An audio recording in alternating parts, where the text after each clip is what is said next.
Hello and welcome. Today, we are going to demystify a really big topic for businesses right now, the corporate carbon footprint. Now, I know it can feel like this confusing maze of numbers and emissions, but don't worry, we're here to give you a map. Let's dive right in. So, right off the bat, let me ask you a question. When a company sits down to figure out its impact on the planet, what's the one piece of that puzzle that is not only the biggest, but also the absolute hardest to pin down? It's kind of like the ghost in the machine of sustainability reporting. Any ideas? And the answer is Scope 3 emissions. Now, just look at that number on the slide, 75%. I mean, for some companies, it's even more than that. 3/4 of a company's entire carbon footprint. These are the emissions that a company doesn't produce itself, which is exactly why they're so tough, and also why they are so incredibly important to get a handle on. And hey, if you want to stay on top of complex ESG topics just like this one, you know what to do.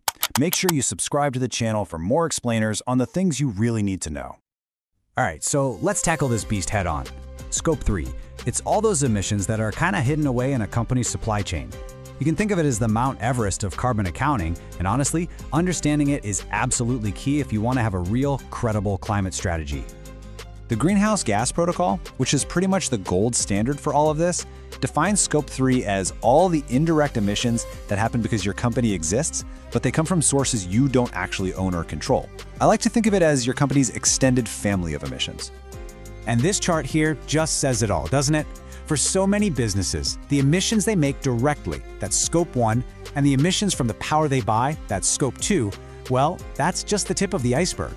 The huge majority, that massive 75% chunk, that's Scope 3. It's everything else. So what makes this so ridiculously tough? Well, for one, you're trying to chase down data from maybe hundreds, even thousands of different suppliers. And the data you get back, it can be all over the place, or sometimes you just can't get it.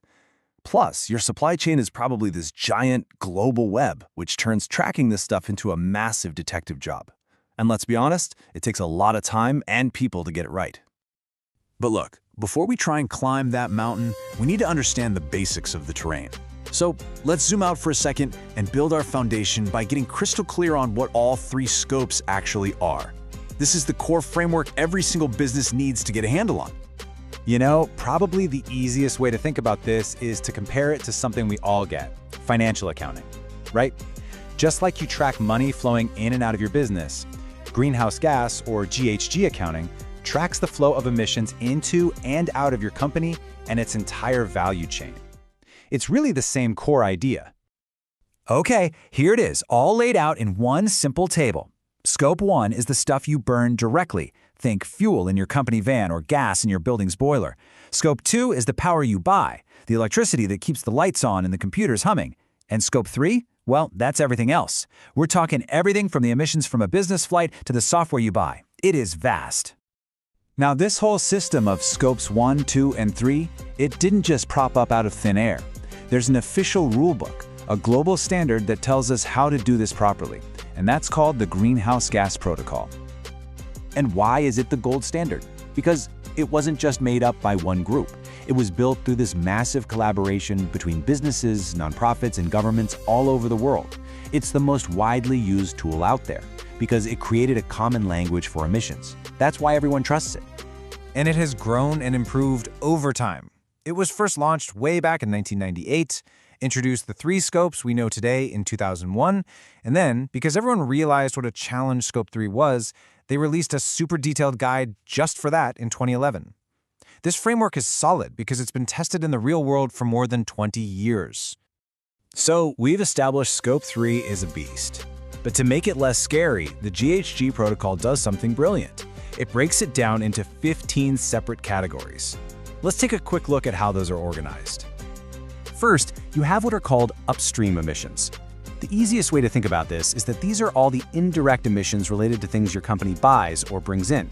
This covers everything from the products and services you purchase to big machinery to your employees' commute to work.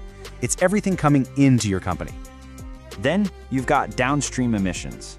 These are all related to the products and services you sell. So this includes transporting your product to the customer, the energy it uses while someone's using it, and even what happens to it when it's thrown away. It covers everything that happens after it leaves your hands. Okay, That is a lot of theory, I get it. And it's really easy to feel a bit overwhelmed. So let's shift gears from the what to the how. How in the world do you actually get started on this journey without getting totally lost? This is the #1 question we hear. With 15 different categories and a supply chain that probably feels like a tangled mess, where on earth do you even begin? Well, the answer is actually simpler than you think. You don't have to boil the ocean. Here's a practical 3-step game plan. First, just map out your business activities. A good rule of thumb is to follow the money. That'll lead you to your emissions. Second, focus on what you can actually control. Get your Scope 1 and 2 data locked down first. You already have this info from your utility and fuel bills. That's an easy win. And finally, just start talking to your suppliers. Don't try to call everyone at once. Just start a conversation with your most important partners. It's all about progress, not perfection. And let's wrap up with this really critical point.